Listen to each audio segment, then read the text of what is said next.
Operation లేకుండా మోకాళ్ళు మరియు నడుము నొప్పులకు అత్యాధునిక చికిత్స డాక్టర్ భావన హర్వాణి గారి ఆధ్వర్యంలో ఆర్ఎఫ్ఏ మరియు ప్లాస్మా పద్ధతిలో చిన్న ఇంజెక్షన్ తో పరిష్కారం. Hospitals road number 12 Banjara hills. మనకు బ్రేకింగ్ న్యూస్ అందుతుంది. ఇంపార్టెంట్ అమెరికా అధ్యక్షుడు ట్రంప్ మాట్లాడుతున్నాడు కాల్పులకు సంబంధించి. లైవ్ ధర చూద్దాం. The job. I just spoke to the officer and he's doing great. He's great shape. He is has very high spirits and we told him we love him and respect him, and he's a very proud guy. He's very proud of what he does, Secret Service agent. And we looked at all of the conditions that took place tonight, and I will say, you know, it's not a particularly secure building, and I didn't want to say this, but this is why we have to have all of the attributes of what we're planning at the White House. It's actually a larger room and it's much more secure. It's drone proof, it's bulletproof glass. We need the ballroom. That's why Secret Service, that's why the military are demanding it. They've wanted the ballroom for 150 years for lots of different reasons, but today's a little bit different because today we need levels of security that probably nobody's ever seen before. But everyone owes a tremendous debt of gratitude to the courage of law enforcement, the law enforcement, and working with the D.C. police. And we just spoke with the mayor. And when we're finished, the police chief is going to take over and discuss it also from their viewpoint. But they also performed exactly as they were supposed to. And you see the attacker in different positions, but you also see the attacker totally subdued and under control. So as you know, this is not the first time in the past couple of years that our republic has been attacked by a would-be assassin who sought to kill. In Butler, Pennsylvania, less than 2 years ago, you all know that story, and in Palm Beach, Florida, a few months after that, we came close. We really had, again, we had some great work done by law enforcement. But in light of this evening's events, I ask that all Americans recommit with their hearts in resolving our difference peacefully. We have to resolve our differences. I will say, you had Republicans, Democrats, Independents, Conservatives, Liberals, and Progressives. Those words are interchangeable, perhaps, but maybe they're not. But yet everybody in that room, big crowd, record-setting crowd. There was a record-setting group of people. And there was a tremendous amount of love and coming together. I watched and I was very, very impressed by that. But we were, First Lady and I were taken very well care of, very quickly rushed off the stage. Vice President J.D. Vance, who's here, was likewise beautifully done. He was just saying how quickly everybody acted, law enforcement, Secret Service in particular in this case, but law enforcement. Marco had the same thing. Pete was there. Pete didn't want any help. He didn't want anybody to help him. He doesn't want anybody to help him, but he did get some, didn't you? And I think you also said that it was very impressive. So with that, I'd like to ask Todd Blanche to come up, say a few words, and tell you it's already underway. The man has been captured. They're going to his apartment. I guess he lives in California, and he's a sick person, a very sick person, and we don't want things like this to happen. I think it's very important that I say, though, and I told the representatives of the evening, they did such a beautiful job. It was such a beautiful evening. And again, they're talking about free speech in our Constitution. That's what it's all about, not just White House correspondence. It was really based on free speech in our Constitution. But I said very importantly that we'll do it again within the next 30 days, and we'll make it bigger and better and even nicer. So I just want to thank everybody that was involved. I also want to thank the press, the media. You've been very responsible in your coverage. I will say I've been seeing what's been out. You've been very responsible. So Todd Blanche, I'd like to say a few words, and then we're going to have cash. And then you're going to go on. We can ask, I guess we can take a couple of questions. I want to thank the First Lady that was a rather traumatic experience for her. There was a lot of action taking place up there very quickly. But again, the response time was really incredible. And we're going to reschedule. We're going to do it again. We're not going to let anybody take over our society. We're not going to cancel things out because we can't do that. We wanted to stay tonight. I will tell you, I fought like hell to stay. But it was protocol. They said, please, sir, because they didn't know there was a lot of action going on, and they didn't know could there be probably a lone shooter, but we'll find out. We'll find out very quickly. They have it very well under control. So I want to thank everybody very much. And Todd Blanche, please. Thank you very much, Mr. President.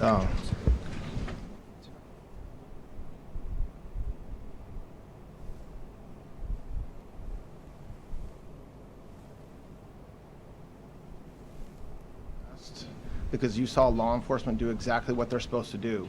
And you'll see the videos come out, I expect, very shortly, and you'll see law enforcement do exactly what we want them to do. And so I echo what what President Trump just said, that we are extraordinarily grateful and appreciative of the men and women of law enforcement that did their jobs tonight, including one who was injured. This investigation is ongoing. I expect you will see charges filed shortly. The charges should be self-evident given the conduct, but as you'll hear, there will be multiple charges surrounding the shooting, around the possession of firearms, and anything else that we can get on this guy. The investigation is obviously ongoing and just started.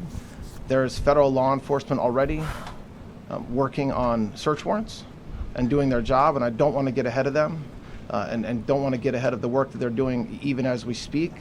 Director Patel and I were just on the crime scene a short while ago, and everybody in this room should rest assured that the Metropolitan Police Department, the FBI, Secret Service, everybody's on the scene doing their job.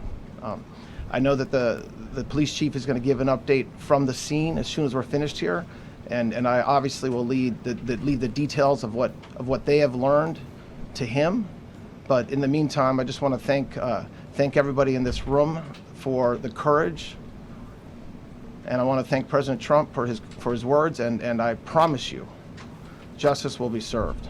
Thank you. Director Patel. Thank you, General. Thank you, Mr. President. The President's absolutely right. You saw the best resolve of American law enforcement because you, Mr. President, inspire them 24/7, 365. You give them the resources that they need, and they know that you have their back. And that is a changing dynamic in this country, and that's why you saw brave Secret Service agents respond immediately, swiftly, subdue and take down the suspect, and safeguard the lives of thousands of individuals at that hotel. Thanks to our interagency partnership with the Department of Homeland Security and the Metropolitan Police Department, the FBI was rapidly deployed onto the scene, took over the evidence response unit, is examining all the ballistics that were found on scene, to include the long gun and the shell casings. We are conducting witness interviews as we speak. You will hear from our team on the scene there with the mayor and the head of the FBI field division there. But please know what the Attorney General has just said reigns no truer. You saw the very best of America tonight. The very best unite us at a time of uncertainty, because we have leadership here with the President and the Vice President that backs law enforcement, and the men and women that I shook their hands on the scene today could not have been prouder to show up on scene. And as the Attorney General said, make no mistake, we are conducting witness interviews. If you have any information whatsoever related to this event, 1-800-CALL-FBI, 1-800-CALL-FBI. No piece of information is too small. No piece of information is inadequate. We will evaluate it all. We will also be conducting interviews of those that were there. And if any of those individuals have information, please come forward to law enforcement or the FBI or the Metropolitan Police Department. America అధ్యక్షుడు Trump మాట్లాడుతున్నారు మీడియాతో live చూద్దాం. I think she knew immediately what happened. She was saying, that's a bad noise. And we were whisked away along with other people, but we were really whisked away. And again, the performance of the Secret Service and the police, all of the law enforcement, I thought was really good. So it was very quick. There wasn't a lot of time to be thinking, because it was a matter of seconds before we were out the door and gone into an area. We very much, and you wanted to too, we very much wanted to continue it, because I don't like to let these sick people, these thugs, these horrible, horrible people, change the fabric of our life, change the course of what we do. So we held out. You were there. We held out right till the end. But they didn't want to take a chance, and I understand there was protocol. But we're going to be doing one hopefully within the next 30 days or sooner, and I am ready, willing, and able. And I was all set to really rip it. And I said to my people, this would be the most inappropriate speech ever made if I said one. So I'll have to save it. I don't know if I could ever be as rough as I was going to be tonight. I think I'm going to be probably very nice. I'll be very boring the next time, but we're going to have a great event. And you did a fantastic job. Thank you very much. Peter, go ahead. Thank you, President Trump. There's a report in the New York Post that this assailant assembled his weapon somewhere on site at the hotel. What do you think about that? And I ask respectfully, why do you think this keeps happening to you? Well, you know, I've studied assassinations, and I must tell you, the most impactful people, the people that do the most, you take a look at the people, Abraham Lincoln, I mean, you go through the people that have gone through this where they got them, but the people that do the most, the people that make the biggest impact, they're the ones that they go after. They don't go after the ones that don't do much because they like it that way. And when you look at the people that have either, whether it was an attempt or a successful attempt, they're very impactful people. Just take a look at the names there, the big names. And I hate to say I'm honored by that, but I've done a lot. We've done a lot. We've taken this country, and we were a laughing stock for years, and now we're the hottest country anywhere in the world. We've changed this country, and there are a lot of people that are not happy about that. So I think that's the answer, Peter. And after Butler, your team for a while rethought outdoor events. Yeah. Do you think that you now need to rethink No. indoor Well, events? but then you just don't do events. No, I can't do that. I have to. It is what it is. We have to do it. The room was very, very secure. You know, he charged from 50 yards away, so he was very far away from the room. And what did you think when you saw the video of how fast he was running? He was moving. He was really moving. And the reaction time was great. Boy, those guys, they had their guns drawn literally by the time he was there. They were shooting. That's right. I thought they were very impressive. And if I didn't, I'd let you know. I'm not going to be, I would not stand for that. No, I thought they were very impressive. Thank you, President Trump, and thank you for updating us on the Thank you. suspect earlier. Were you aware of any threats? Was your team aware of any threats beforehand? And do you believe you were the target of this tonight? I guess. I mean, these people they're crazy. They're crazy, and you never know. He was very far away from me. He had to go through a lot. We had resources all over. We had resources sitting at tables, literally in disguise, sitting maybe at your table, who knows? But we had people all over the room, so he had a long way to go. That was really a first line of defense, and they got him. And they really, they acted incredibly. No,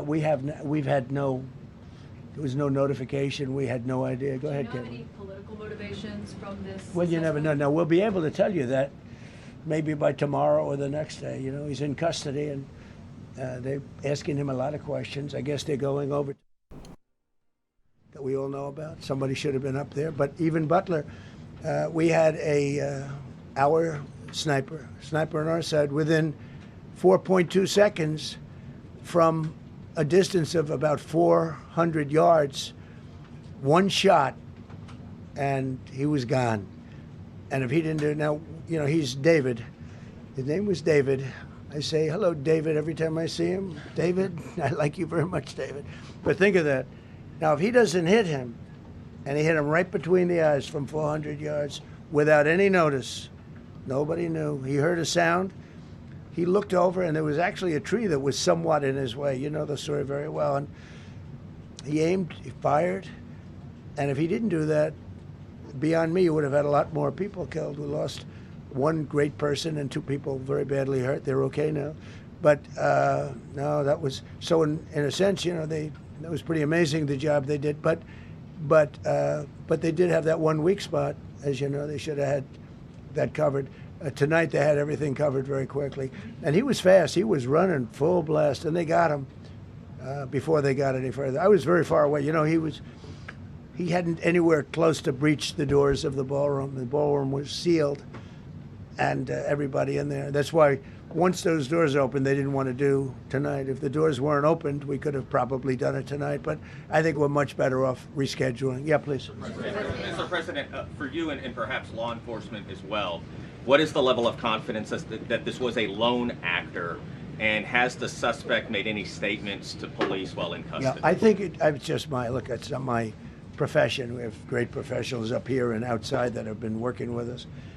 My impression is he was a lone wolf, whack job. These are crazy people. These are crazy people, and they have to be dealt with. We had that in the second attempt, as you know, and he's spending life in prison. Because if you let him out, they'll probably, if he serves 10 years or 15 years, you let him out, he'll probably try it again with somebody else. They're sick people. We have a lot of sick people. But you're going to know, I think very shortly, you're going to know, Todd, a lot about him. You're going to know a lot about him. Yeah, a couple of more. Yeah, please, go ahead. Are you concerned about political violence? This could be politically motivated. All violence. I'm concerned about everything. Look, but I can't be so concerned that you can't function. No, I'm here. It's a dangerous profession. I tell the story. Race car drivers, I think it's very dangerous. So if you take 1% and then take about 10% of 1%, just to break it down very easily, they die. So much less than 1%, 10% of 1%. I think bull riding is very dangerous. If you take about the same, 10% of 1%, much less than 1%. But if you take presidents, it's 5.8%. And about 8% are shot at.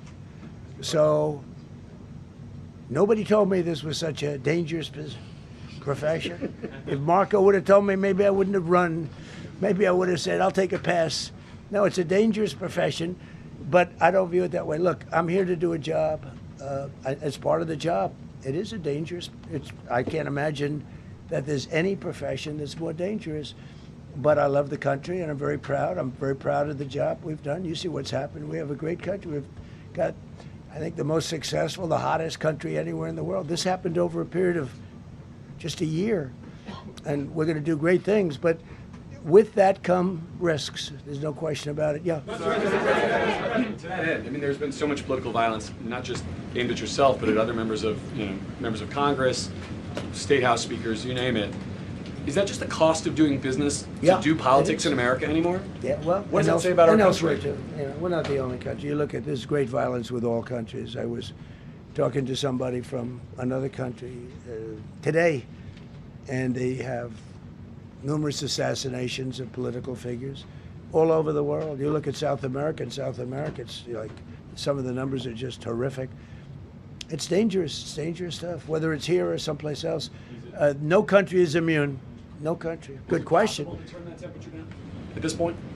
Well, probably if I decided to just not do much, if I let everybody rip us off and take advantage of us. Look, we're leading the world in trade now. We're leading the world in the military. We're the greatest military in the world. I rebuilt it in my first term, and now we use it because we have no choice. We can't let, as an example, Iran, we can't let them get a nuclear weapon.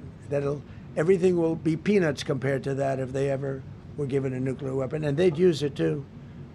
Marco and I were talking about it today. They would use it without even hesitation. We can't do that.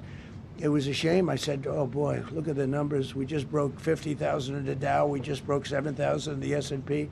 They said we couldn't do it in 7 years, in 5 years, 4 years. They were saying maybe in 5 or 6 years. And we did it in 1 year.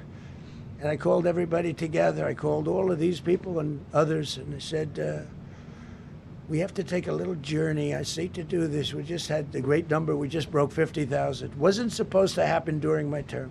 Wasn't reachable. We did it in 1 year, and I said, we're going to have to make a journey to Iran. They're going to have a nuclear weapon if we don't do it. We had the B-2 bombers take them out. I terminated in the first term the Obama agreement, the Iran nuclear agreement, which was a disaster. That was a road to a nuclear weapon. They would have used it. They would have used it 100%. So, when you do things like that, you become a target. If I wasn't doing that, I guess I'd be a lot less of a target. But I'm honored to be. Okay, one more question. Go ahead. Yeah, go ahead, please. Thank you, President Trump.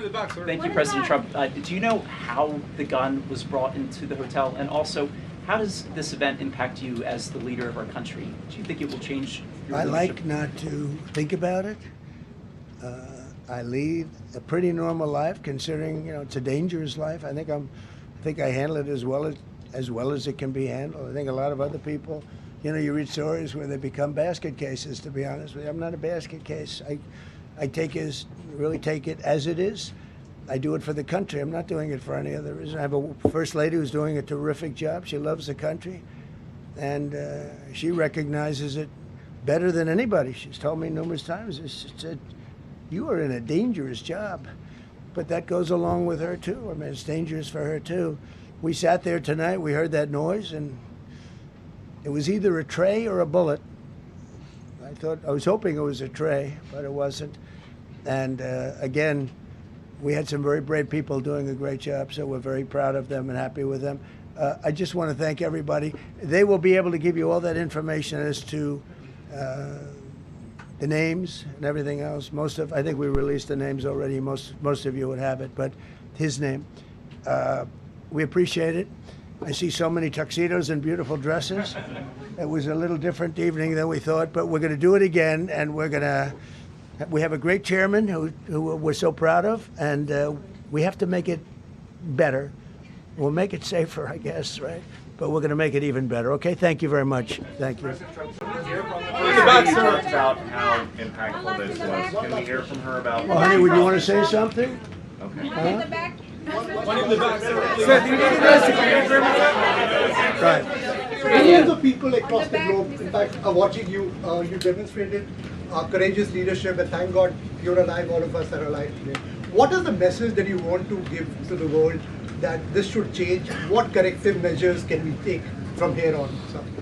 Well, all you can do, look, I don't care how many people you have, how good they are. They can be the greatest people. You have the greatest security in history. If you have a whack job who's got a brain, but it's a little bit distorted or a lot distorted, they can make trouble. I would say, Pete, right? They can make trouble. Some of these people are of genius level IQ, and they're nuts. So it can be trouble.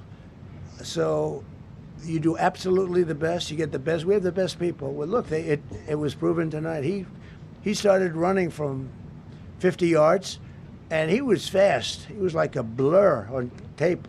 He was moving. It was very impressive the way they got him, because a lot of people would be looking and saying, it's like a weird feeling, and they would let him get through, but they didn't let him get through. They drew those guns so fast. They looked like Matt Dillon. They looked like somebody that knew what they were doing. And we really do, but it comes with the territory. And if you want to do a great job, I really believe that. And you take a look at what's happened to some of our greatest presidents, and it doesn't happen to people that don't do anything. And it's not going to deter me from winning the war in Iran. I don't know if that had anything to do with it. I really don't think so, based on what we know. But we're going to continue to do a great job. That's all I can do. Thank you very much. We'll see you tomorrow. Thank you. Thank you. Thank you. Glad you're okay.